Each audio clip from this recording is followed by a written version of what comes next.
En el marco de la exposición que tenemos actualmente en el Museo ICO, titulada En España, fotografías, encargos y territorios, hemos tenido una conversación con Carlos Cánovas. Carlos Cánovas es uno de los más grandes fotógrafos relacionados con el paisaje en España. Carlos Cánovas nació en Hellín en 1951, aunque desde muy joven ha vivido en Pamplona y recientemente ha recibido el Premio Príncipe de Viana de la Cultura otorgado por el Gobierno de Navarra. Carlos Cánovas aborda el paisaje desde el punto de vista de la confluencia entre la naturaleza y la ciudad, donde ambos puntos confluyen, y tiene un concepto que a mí me pareció muy interesante, que es el de la distancia fotográfica. En el caso de Carlos Cánovas también tuvimos una exposición en el Museo ICO sobre su obra, y en este caso concreto, en la exposición actual, ha participado en dos de los proyectos que se exponen, pero específicamente el Ría de Hierro, referido a la renovación de Bilbao.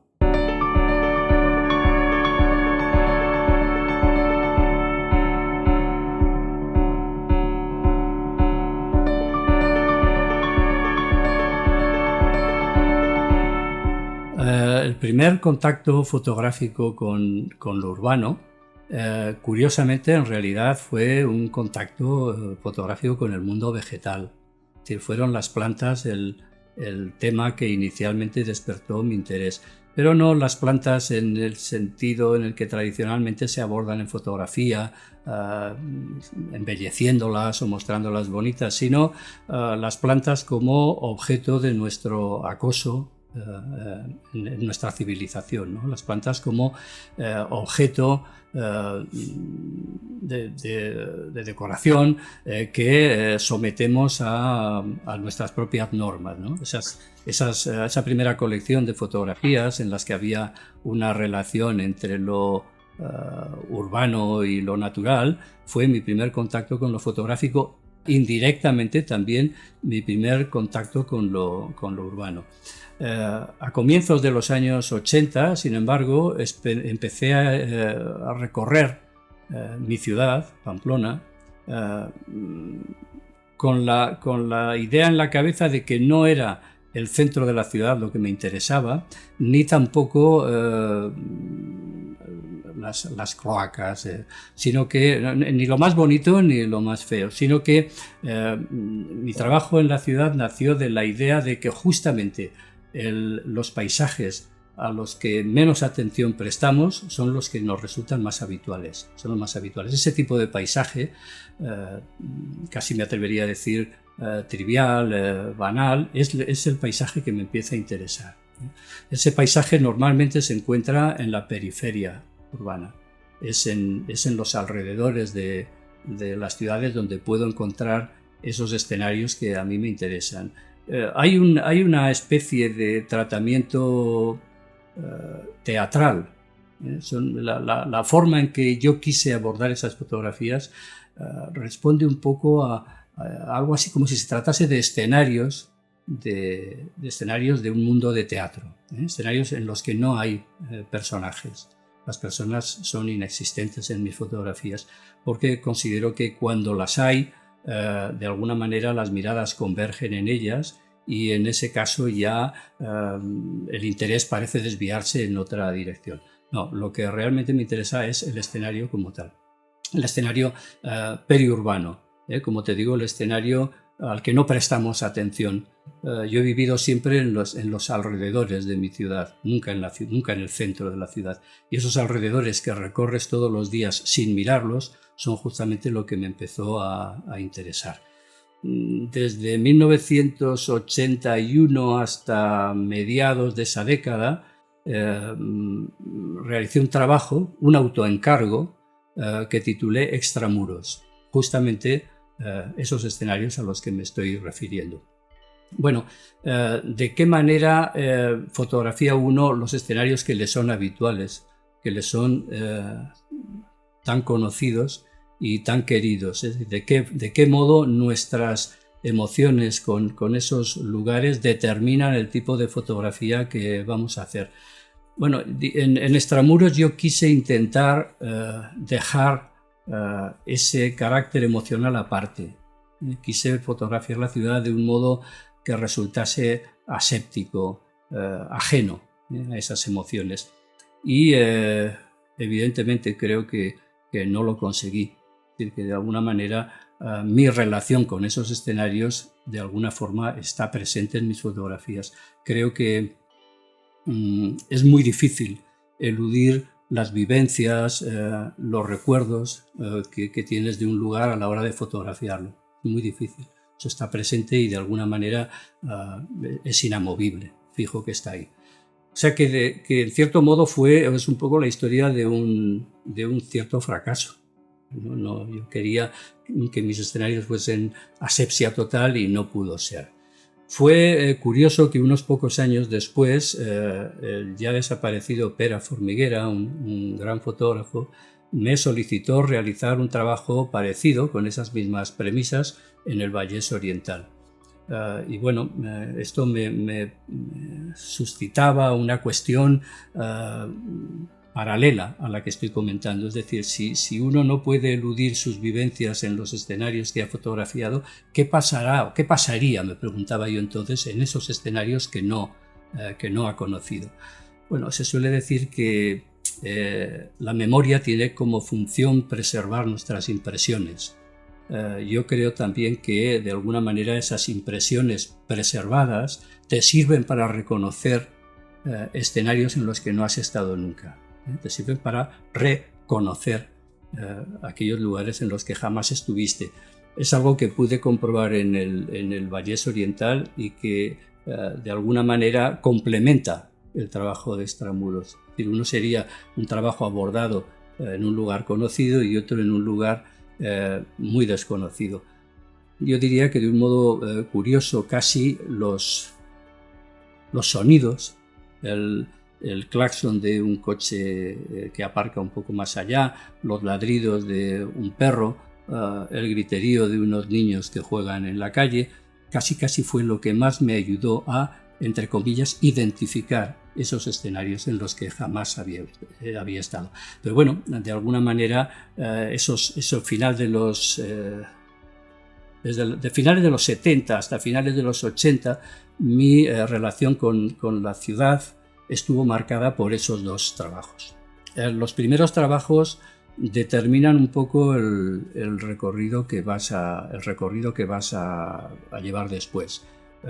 Bien porque lo asumes de un modo definitivo como forma de trabajo, o bien porque lo quieres rechazar. En mi caso es más bien la primera de esas opciones, es decir, que la relación emocional con lo que estoy fotografiando, con los escenarios urbanos, determina claramente mi trabajo a partir de los años 80. En ese sentido, he escrito en más de una ocasión sobre el concepto de distancia fotográfica. ¿Qué es para mí la distancia fotográfica? Es un concepto que me parece fundamental.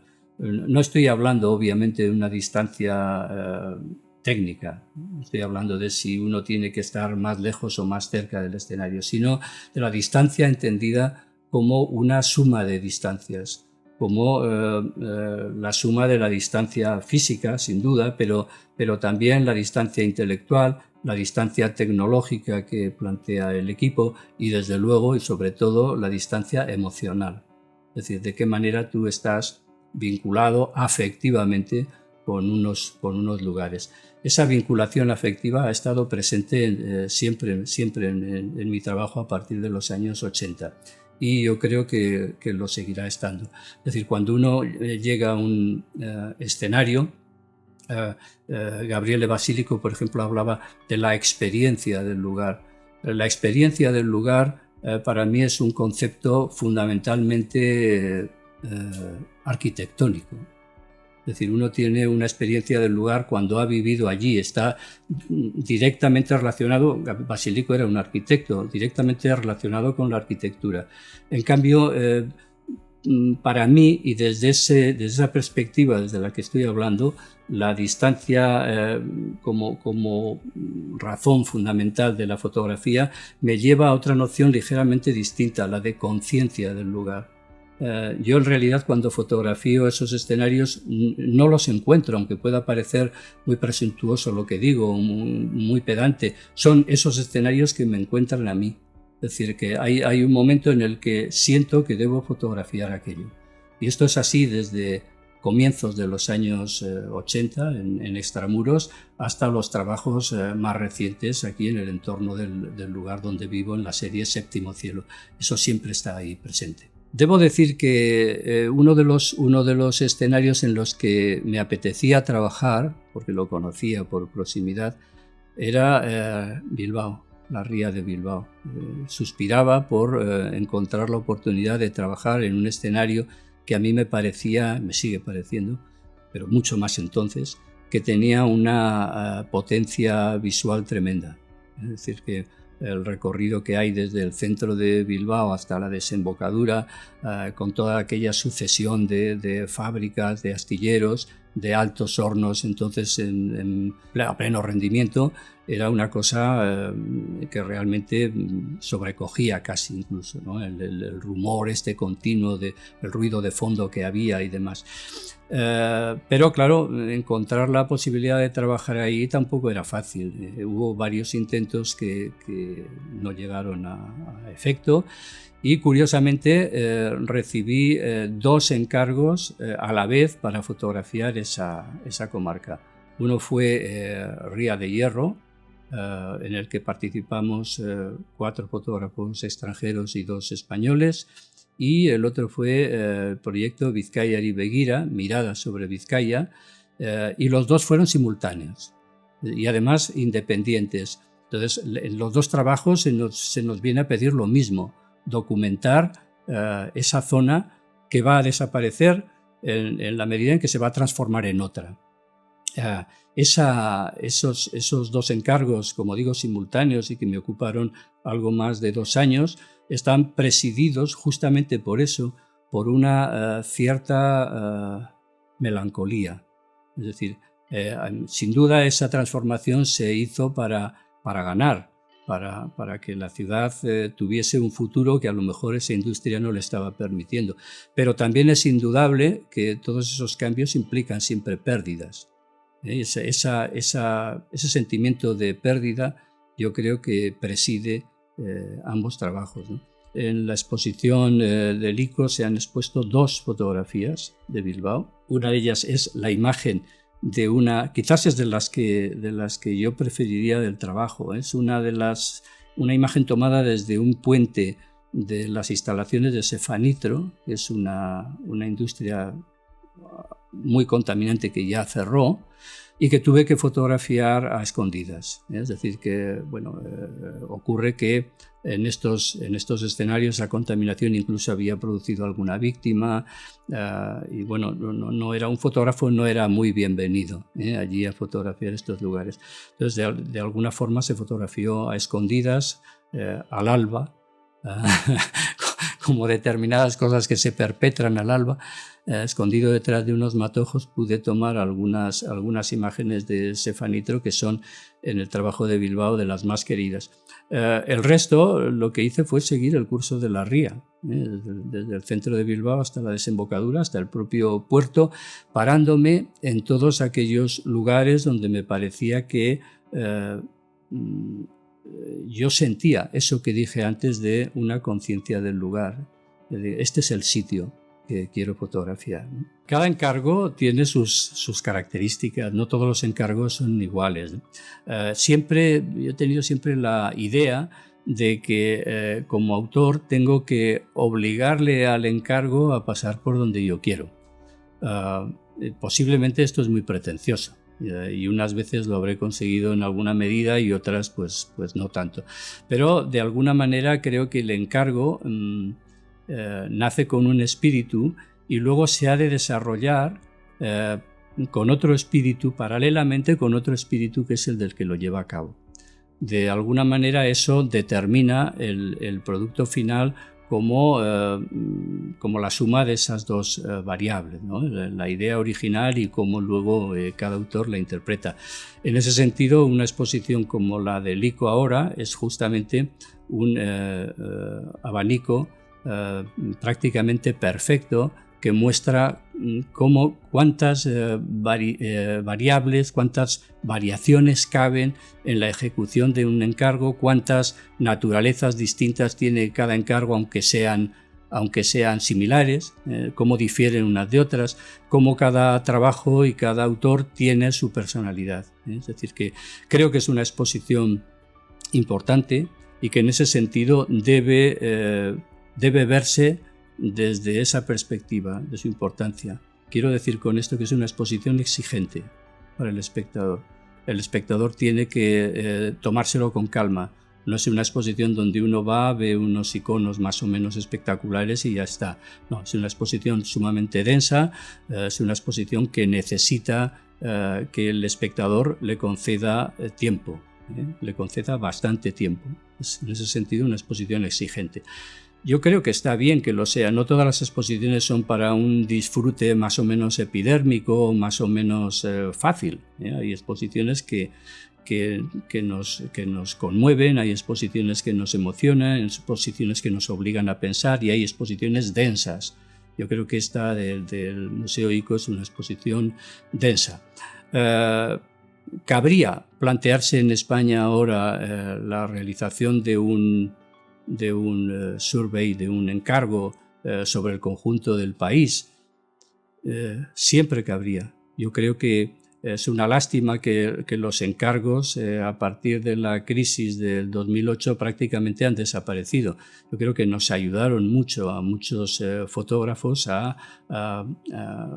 ejecutar nuestras propias trayectorias, nuestras propias ideas sobre lo que es la fotografía, ¿no? En ese sentido, sería fantástico poder llevar a cabo un encargo de esa naturaleza. También se me ocurre que sería extraordinariamente difícil. España como territorio pues es tan sumamente diverso, tan diferente de unos lugares a otros que probablemente se correría el riesgo de una dispersión absoluta que llevase al proyecto pues a un final no demasiado feliz. Pero sí es verdad que, lo dije antes al principio, la mayoría de estos proyectos surgen en una situación de crisis. En ese sentido, la del 2008 y la que ha venido después de la pandemia son dos crisis lo suficientemente importantes como para que ahora nos podamos preguntar qué pasa con nuestro territorio, qué pasa con nosotros después de estas dos crisis unos cuantos años después. Y en ese sentido, a mí me parece que quizás, a pesar de los riesgos que acabo de comentar de un proyecto tan fuerte como sería ese, merece la pena retomar la idea del survey, la idea del proyecto y la idea ambiciosa de un proyecto de esas características y que si fuésemos capaces de ver qué es lo que pasaba con todo esto, ¿no? Es una lástima que estos proyectos que estuvieron desde los años 80 hasta principios de siglo en vigor y que yo creo que han ayudado y que han supuesto las realizaciones tan notables de muchos fotógrafos, pues se hayan diluido, hayan prácticamente desaparecido. Pienso que si se tuviese que abordar un trabajo sobre lo que es survey y el territorio fuese España, es tan diverso, es tan diferente, es tan rico, que seguramente creo que solo se podría abordar desde esa idea de pasar de lo local a lo general, a lo universal, ¿no? Y que en ese sentido tal vez habría que entenderlo así, como numerosos fotógrafos fotografiando áreas muy concretas, seguramente las áreas que les son queridas o las áreas al menos en las que ellos son competentes.